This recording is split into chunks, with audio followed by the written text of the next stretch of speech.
So I'm doing the valve springs. I went with the Tooley Racing 660. Let's see.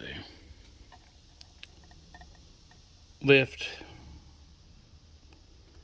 These were bought from them, and I went ahead and got the install toolkit for the seals because it was like 20 bucks. But I've already lapped the valves. That's for the other one. I've got to clean them up, but I cleaned this pretty good. I didn't send it to the machine shop, so I'm going to install all these and do the little water alcohol test on the bottom of the seals, make sure there's no leaks in them. If there is, I guess I'll have to take them to the machine shop. But this kit comes with everything that you need. You get those, you get the retainers, your seals. I'm guessing all the seals are the same, and your keepers, and of course your springs. But I'm not going to make a how-to video on this, just because there's so many of them already. This is just what I'm going with, of course. If y'all have been watching, you know the routine of my videos. I could keep them short.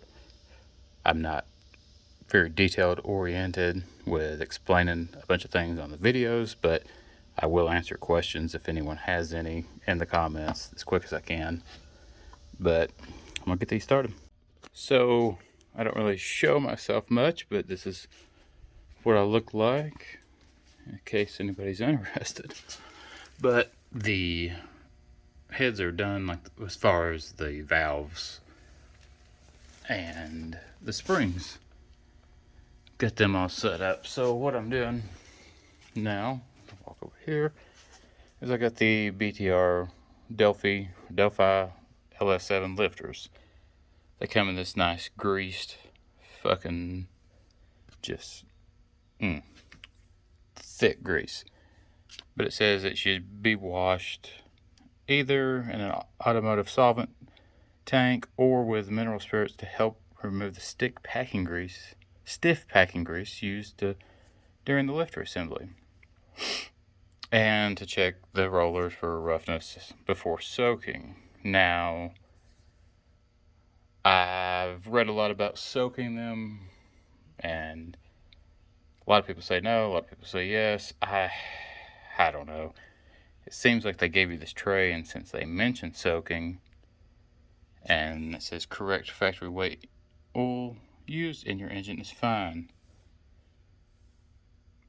So I'm gonna soak them, and I'm guessing this tray they give you, you can just pour the oil down in here and kind of clean out all that stuff. So I got the mineral spirits, and we're gonna go from there. So I got them soaking, and after just skimming through the instructions, afterwards we recommend using the supplied BTR lifter packaging. Soak them in oil to help lubricate in axle bearings and lifter internals. I didn't know, or like I said, I was reading up on it, didn't know whether to do it or not, so I went ahead and did it.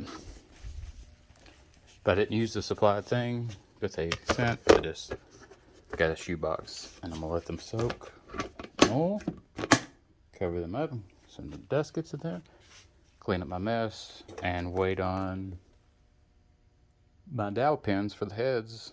I've got the gaskets to install it as well for the heads, lifter trays, gaskets, and head bolts, so I can put them on the trash bag.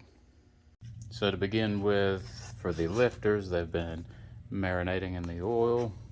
I'm going to drop just a little bit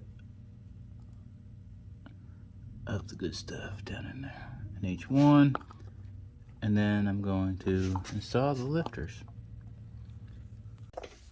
So I'm sitting here trying to do the trick flow pushrod checker. I did all the shit on the videos that they said, you drop it, you set this first, and your intake or exhaust valve, whichever one, first, your second one And right when it starts to come up on your lifter, and you drop this one in, and you tighten this down to 22 foot-pounds, and you take out the you spin this up so that way it takes out the lash and it keeps it tight. And I don't have a 12-inch or a 9-inch, whatever, dowel or a caliper. So what I did is I did it the old-fashioned ghetto-ass way. But it works. And I double-checked it. Once you do those at 6, I got this on 6 inches.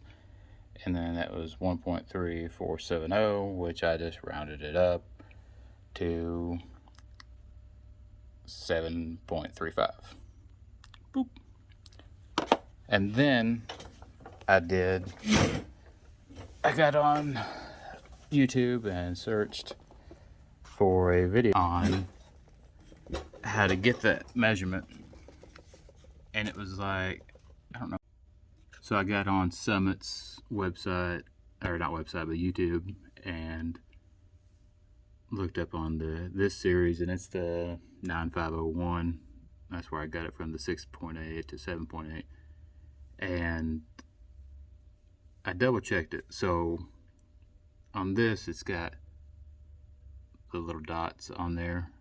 It's got them there, and when I spin it, it's got them there. So that's half a turn, and I'll show you. So on this, I got 10.5 turns when it's fully seated. Fully seated, dot to dot.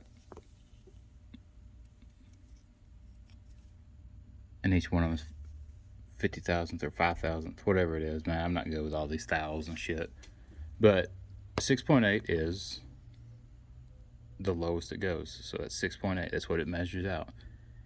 And then plus however many turns. So I had 10.5.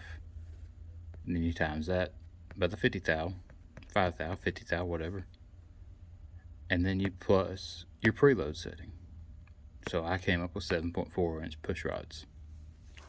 That's what's in them. But I've got the Ghost Cam, so I'm just gonna order new ones, just because everything I want new on there. But it was pretty easy, I guess, to figure it all out. If you've got a better dial caliper, or you know, a caliper gauge that's long enough, you won't have to combine the two together. But this simple math is just to check it, and that's pretty much all for it. And then I'm gonna order them up tonight. Hopefully they'll be here a couple days, and I can close this up, install them, close it up, and debate on whether I want to put BTR valve covers on here or just go with the regular ones and weld a bung fitting on for the catch can.